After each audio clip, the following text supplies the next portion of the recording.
Hi, I'm Kelly Young with American Rifleman, and this week's Gun of the Week is a semi-automatic clone of the H&K MP5, probably the most iconic submachine gun of the last 50 years.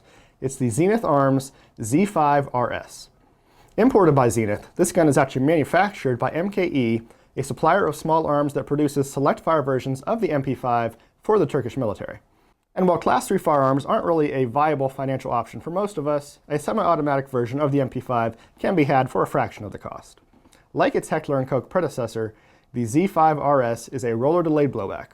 This action was first developed by Mauser at the end of World War II, and while it has been utilized by countless firearms chambered in countless cartridges since then, it is the 9mm MP5 for which it is best known. As a form of blowback operation, at the moment of firing, the bolt head and the barrel extension aren't locked together, and in the rearward motion of the bolt is delayed by a pair of rollers on its sides for just long enough to allow the pressure inside the barrel to drop to a safe level.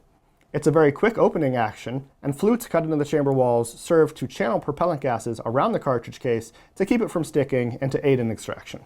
The case is then ejected and the hammer is cocked before the recoil spring drives the bolt assembly forward again, stripping around from the box magazine and chambering it as it returns to battery. The Z-5RS is a pistol with a 9-inch barrel and an overall length of about 18 inches. At 5.5 pounds with an empty magazine, it's a very hefty handgun thanks to the extensive use of steel in its construction. The barrel is threaded half by 28 LPI for the attachment of a suppressor or a muzzle brake, and the whole thing can be disassembled by just popping out 3 pins. Sights on this gun consist of a fixed front post and a 4-aperture drum rear, and a 5-inch segment of Picatinny rail has also been added to the top of the receiver for the installation of an optic.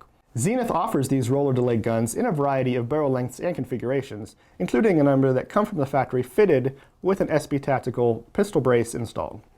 30-round steel magazines are fed into the magazine well located forward of the trigger guard, and the pistol is charged via a non-reciprocating charging handle found on the left side of the handguard. Just retract the handle and rotate it into a cutout in order to lock the bolt back, and then just load the gun by inserting a magazine and pushing the handle out of its notch in order to close the action. The Z-5RS has dual magazine releases. There's a push button release on the right side of the receiver, as well as a latch located just behind the magazine. The safety selector is found on the left side of the polymer trigger housing, with up being safe and down being fire. And then there are also sling attachment points located both fore and aft on the left side of the gun. During testing, we were really amazed by the accuracy of this gun, as it proved to be capable of consistent sub 2-inch 5-shot groups at 50 yards. It's hard to handle a pistol like this without getting the strong urge to convert it into a short-barreled rifle, legally of course, and if this were my gun, that's exactly what I would do with this. For more information on the Zenith Arms Z-5RS, visit zenithfirearms.com.